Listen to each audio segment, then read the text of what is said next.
It's time to eat. What are you hungry for? Sit down and get ready to consume an abundance of fantasy football knowledge from Ross Tucker and Joe Dolan. Feed me now.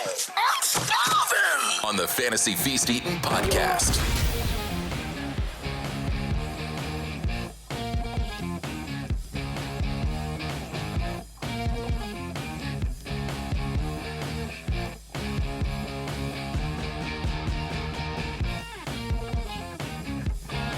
Yeah, let's eat, baby. It is the Fantasy Feast Eating Podcast. We are presented by DraftKings. It's the show that's so nice, we do it twice every single week.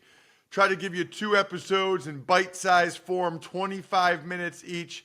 We'll give you the fantasy thoughts you need to know for each game. And by we, I really mean him. I'm at Ross Tucker NFL on social media. We're at Ross Tucker Pod. You can always check us out, youtube.com/Ross Tucker NFL. But Joe's the star. I freely admit that. I love Joe at FG_Dolan. Huge fan of his work. Always over at fantasypoints.com. Use that code 23Feast. And Joe, no buys, so no time to dilly-dally. Let's get to the Falcons and the Titans. Looks like Levis, we're recording this Wednesday morning, Will Levis is going to start, but Malik Willis might still play, Joe? What do you do with the Titans? I mean, like, after what I saw from Malik Willis and after Tannehill got hurt, they have to start Levis. I mean, good luck.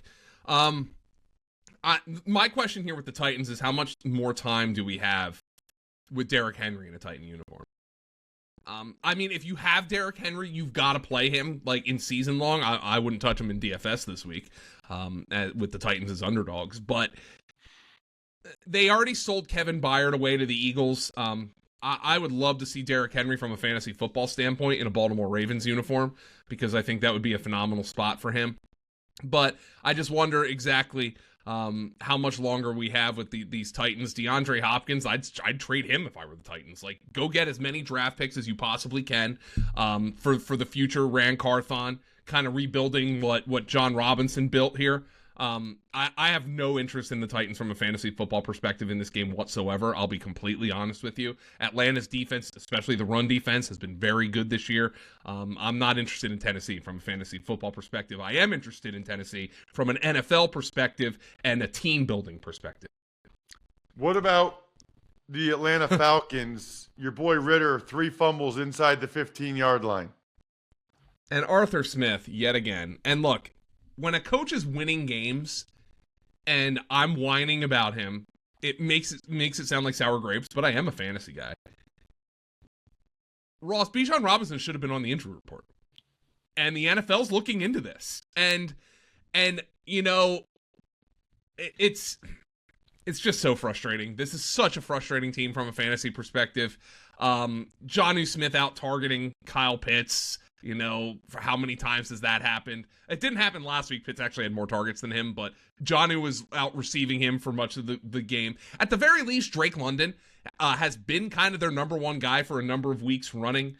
But it's frustrating because Tyler Algier gets 24 touches in that game. You know Bijan would have gone nuts if he was healthy, and they just didn't tell us he wasn't. So it is amazing how Atlanta finds new ways to piss us off every week and still win football games. Again, sounds like sour grapes. They average 6.3 yards per play against the Buccaneers. That's a really good number, but it doesn't make me happy how they do it. Let's just put it that way. The Eagles, coming off that win over the Dolphins, they're in Washington to take on the Commanders, Joe. Yeah, and there is one player I want you to focus on for the Commanders this week. And even on waiver runs, I know we're talking Thursday, but this guy's probably still out there in your league. Because Sam Howell is on pace to get sacked like 100 times. Like it's just under 100, which would be an NFL record. I think Ron Rivera and Eric Bieniemy have tried to find something in the run game. Brian Robinson has not been good at all the last couple weeks in the run game. Robinson averaging under 3 yards a carry the last 3 weeks. And the name that I want you to focus on, Brian Robinson, by the way, 2.7 yards per carry the last 3 weeks. He has a couple of touchdowns, but touchdowns are the deodorant for fantasy. He's still playing around half the Commanders' snaps. But it's certainly worth noting that the Commanders have given the rookie running back Chris Rodriguez out of Kentucky 11 carries over the past 2 weeks. He's gained 54 yards, so he's been more efficient than Robinson. And we know they don't like Antonio Gibson as an early down running back. Chris Rodriguez is somebody I wouldn't be surprised if they start playing a little bit more. And look, nobody runs the ball on the Eagles. Breece Hall struggled to find room to run. Raheem Mostert struggled to find room to run. These are some of the best run offenses in the NFL, okay? So the Eagles are going to shut down the Commanders' run game this week. But Chris Rodriguez is somebody who should be rostered in deeper leagues because I wonder if they're going to give him more opportunities than Brian Robinson going forward. What about the Eagles, Joe? The one thing about the Eagles is, and look, I don't blame them for throwing the ball, spamming A.J. Brown. A.J. Brown is on an absolute heater. Ross, in the Super Bowl era, the only 2 players to have 5 straight games of 125 or more receiving yards are A.J. Brown and Calvin Johnson. That's the kind of heater that A.J. Brown's on right now. But Devontae Smith has been, hasn't been the same guy as a couple of years ago. And then, I always mention, I love how Nick Sirianni greases the squeaky wheel. I just don't know if that's smart right now with the way A.J. Brown's playing. A.J. Brown had 170 yards and 2 touchdowns the last time they played the Commanders, and it led to the Commanders benching Emmanuel Forbes. So he's going to have a little bit more trouble this week, but I'd start A.J. Brown against prime Dion right now. That's how good A.J. Brown has been. The Browns are playing the Seahawks, a matchup of 4-2 teams. I'm going to guess that Deshaun Watson doesn't play, Joe. I don't know what's going on there. That's been a disaster. And I understand he's quarterbacked them to 2 wins, but P.J. Walker hasn't been very good. 15 of 32 for 178 and a pick in that game. If the Browns have, and they do, they have a very good roster. We know that. Myles Garrett's the odds-on favorite for Defensive Player of the Year, as he should be. The Browns probably have to make a move somewhere because P.J. Walker cannot. If Deshaun Watson's this is gonna linger, and if he does play, you don't know what his arm strength is gonna look like, or he's gonna be making bad decisions. They've got to do something, and I would guess they've called up Washington about Jacoby Brissett, but Washington might be looking to bench Sam Howell for Jacoby Brissett at some point. So it's a really difficult situation. But obviously for the Browns, what we're watching here from a fantasy perspective is the fact that Jerome Ford is probably going to miss a game or 2, if not more, with a high ankle sprain. They always say, the reports this year have always been, oh, he's got that high ankle sprain, but don't worry, guys, it's not bad. He's only going to miss a game, and then it's a game, and then it's 2 games, and then it's 3 games. Kyron Williams, it was, minor ankle sprain, he'll miss, not a candidate for IR. 3 days later, he's on IR. So keep an eye on Jerome Ford, but Kareem Hunt and Pierre Strong actually outsnapped Kareem Hunt after Jerome Ford left the game against the Colts last week, but Kareem Hunt came into that game banged up. He was still their red zone back, so Hunt is the better play, but if you're desperate for a running back this week, and you might not be because no teams are on bye, Pierre Strong is an option as well. Seahawks, Joe? So let's keep an eye on the status of DK Metcalf, but how about those 2 rookie wide receivers? Jackson Smith and Jake Bobo leading them in receiving. Bobo is not a great athlete. He's just been a really nice addition to them. I'm not chasing the points on Jake Bobo, but Ken Walker, this guy's pretty special. And the Browns, how about the Browns giving up 132 132 rushing yards to the 2 running backs last week? The Browns have kind of gotten run on there by the Colts, 39 points. I would expect it's going to be a little tougher sledding this week in this game for Ken Walker, but you can't sit Ken Walker right now. DK Metcalf, though, that's the guy I'm watching. I need to see what his status is. Joe, what do you have in the game I'm calling for CBS? The Ravens at the Cardinals. Man, the Ravens looked good against the Lions. They look phenomenal, and I think Lamar Jackson's been looking really good all season. And I would expect that to continue in this game against the Cardinals, who, obviously they've been plucky, but we're starting to see the cracks in the foundation that we all thought were there. The thing about Lamar, though, he throws for 357. Only 2 of his receivers got 10 fantasy points as a receiver. Zay Flowers, who's a weekly wide receiver 2 right now, and Mark Andrews, who's obviously the number 2 tight end in all of fantasy. Those are the only 2 guys. He really mixed the ball around. Beckham led them in targets. He's not a guy you're starting. Bateman got a couple of catches. Aguilar scored a touchdown. But really, he's mixing the ball around. So it's kind of Lamar doing it in almost a Mahomesian way. He's throwing the ball to his elite tight end, and then all of the receivers really aren't producing all that much for fantasy. Mahomes is getting Rashee Rice a little bit more involved. Obviously, Lamar's been getting Zay Flowers involved since the beginning of the year, but there's not a dominant perimeter receiver here, and I think that might be the way Baltimore likes it right now. The thing, though, is they have a great matchup on the ground here. Keaton Mitchell got hurt again. I know he was somebody people were stashing. So Gus Edwards can be kind of a low-end RB2, and Justice Hill a desperation flex if you need him this week against the Cardinals. The Cardinals on offense? So the Cardinals, I got a little mad watching that game. Everybody's picking up with James Conner on IR 2 weeks ago. Everybody's picking up Amari DeMercado. He gets 3 touches. Last week, Amari DeMercado's back to being the number 1. He earned 96% of their backfield expected fantasy points per Scott Barrett. Was 4th most of any running back in any game this season. He was like a high-end bell cow. High-end bell cow. And I would expect that to continue against the Ravens. I think he's got RB2 kind of value. The only problem is I don't expect Arizona to score a whole lot of points, and that's going to limit Amari DeMercado's upside. Oh, and by the way, go pick up Trey McBride. Zach Ertz is on IR. McBride could end up being a borderline tight end 1 here for the next 4 weeks, and perhaps beyond if he impresses. Whether you're feeling good about your fantasy draft picks or not, make it easy on yourself. Order in on DoorDash if you're not sure what to eat. Now you can root for your squad while your food and drinks are on the way.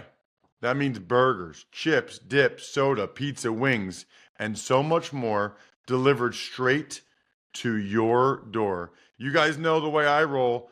I order my DoorDash, I eat the food, I drink my Labatt Blue Lights with my friends or my family, depending on where I am, while I'm watching sports and living life to the power of we. Always enjoy responsibly. Beer, Labatt USA, Buffalo, New York. Joe, the next game, it's the Chiefs at the Broncos. 2 weeks ago, the Broncos actually stifled this offense, held them to 5.6 yards per play. I mean, they moved the ball, but didn't get in the end zone. I don't think that's going to happen again, Ross, because I think Rashee Rice and the Chiefs, I thought last week we kind of saw something from them against the Chargers. 7.5 yards per play. That's kind of like the Chiefs that we expect. Rashee Rice is starting to get a lot more work. He's kind of emerging as one of their receivers that, or maybe the receiver that you can use. And you just wonder if having Mecole Hardman out there after that trade, I thought that was a smart trade by the Chiefs. You know, they weren't getting what they needed out of Kadarius Toney. They weren't getting what they needed out of Sky Moore. So they went and got somebody who can run a little bit, who has never really been a fantasy guy, but he knows the offense. They can use him in some of the ways that they've been trying to use Toney and more. And they come out and have their best offensive performance of the year. Vintage Mahomes, 424 and 4 touchdowns against the Chargers.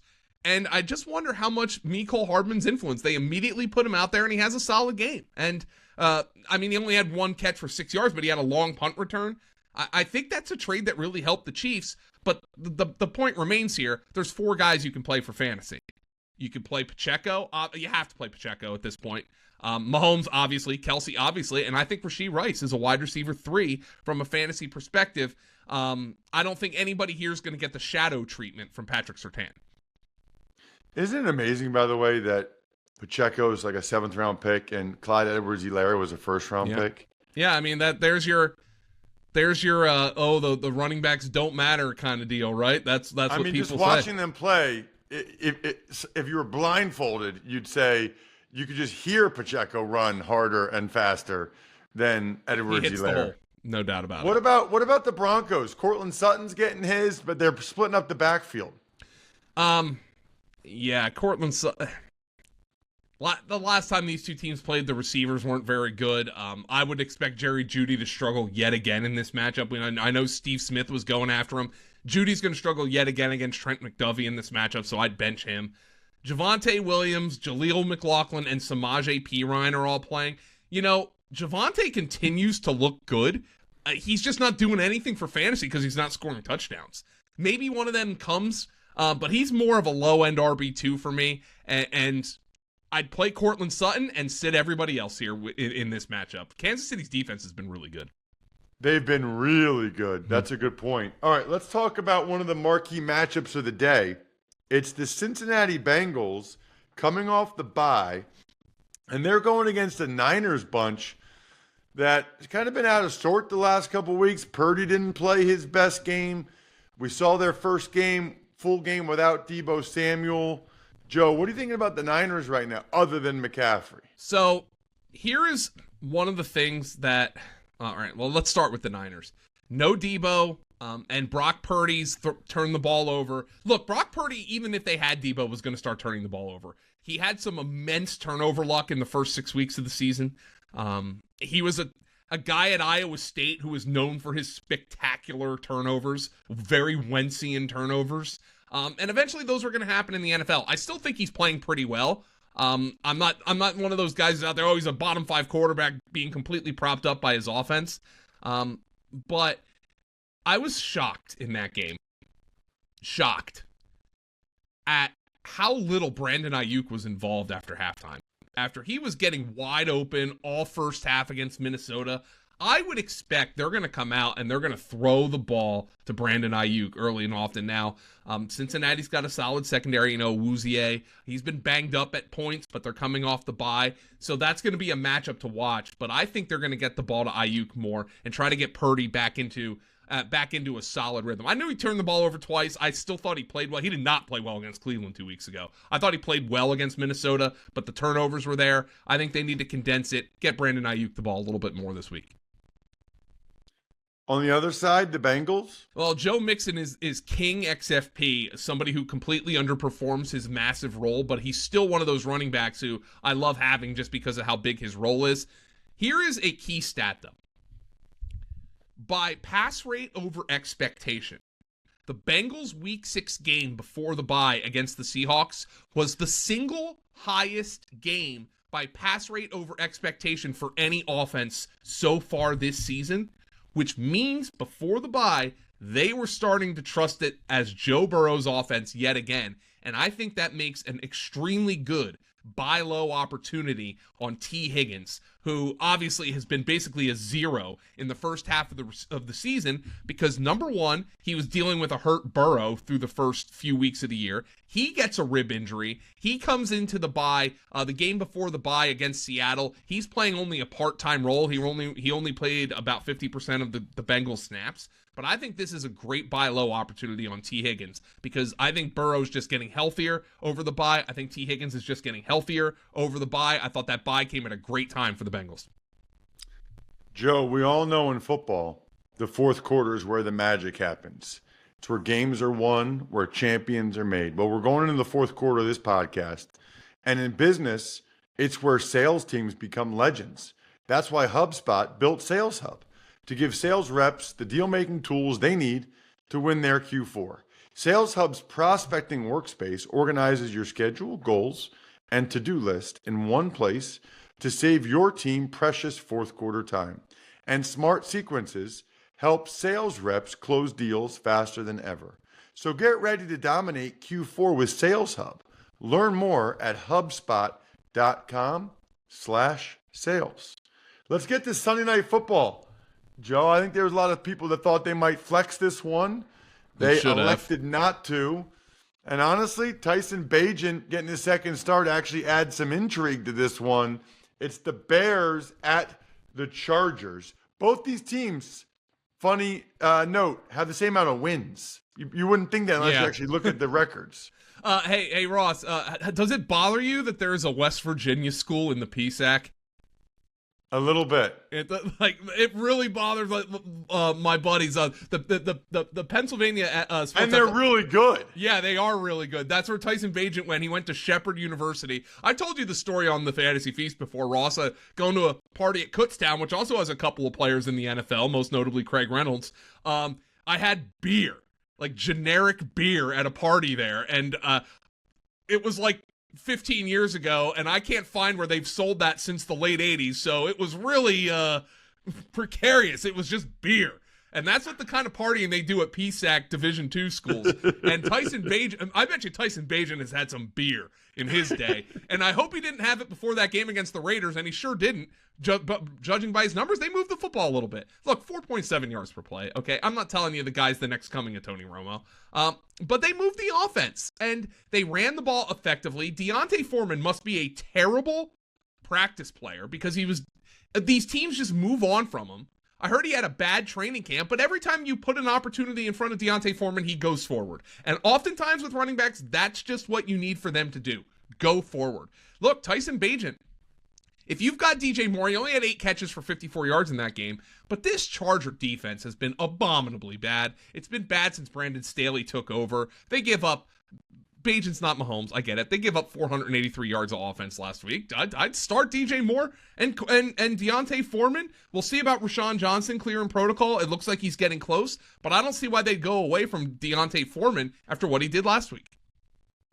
I thought he looked awesome, and made me wonder why they weren't giving the ball more earlier in the season. As for the Chargers, Joe, they just find a way to not win. It's really impressive. It's almost impressive. Last week, I think the problem was I don't think Justin Herbert was very good, and I think Justin Herbert told you he wasn't very good in that game. It was a tough matchup for Keenan Allen on Trent McDuffie in the slot, but the problem right now for the Chargers, first and foremost, Austin Eckler's bouncing back this week. He's going to bounce back. I think they're going to win this game. I know they'll try their hardest to not, but I think they will. The problem for the Chargers right now, and it's being covered up by the fact that Josh Palmer's playing so well. Palmer had 133 yards against the Chiefs last week. Rookie wide receiver Quentin Johnston's out there running wind sprints.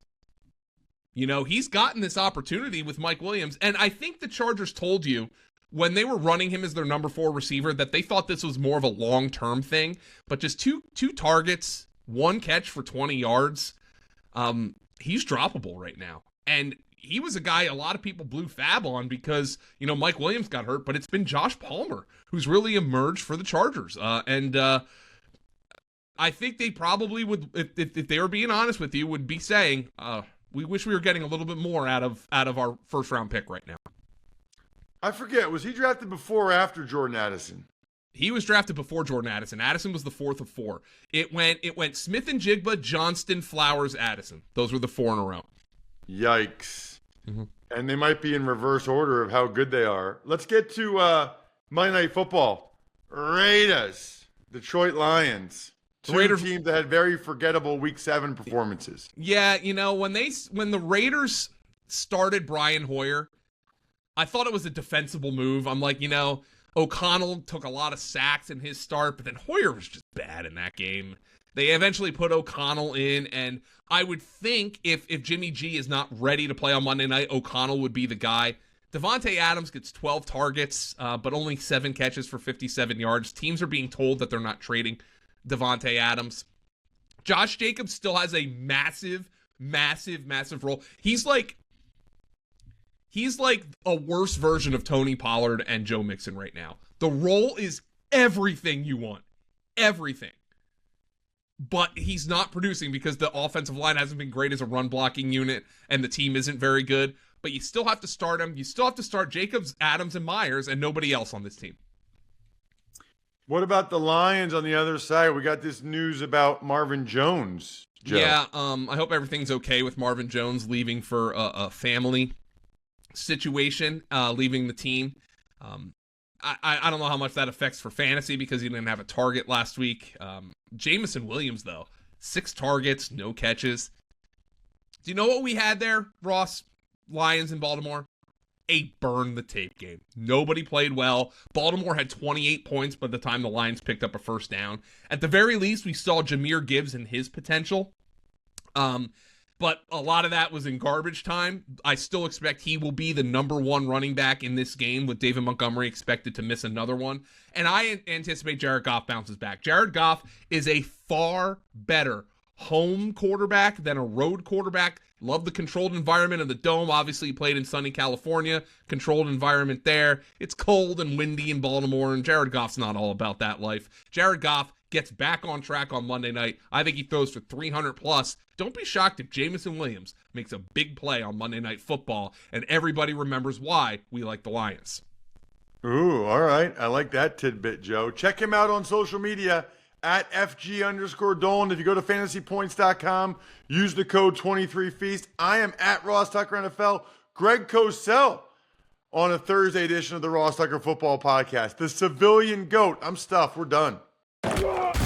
Thanks for tuning in to Fantasy Feast. Make sure to also check out the Ross Tucker Football Podcast, Even Money, and College Draft, all on the DraftKings Network, YouTube, or subscribe to the podcast on your favorite platform.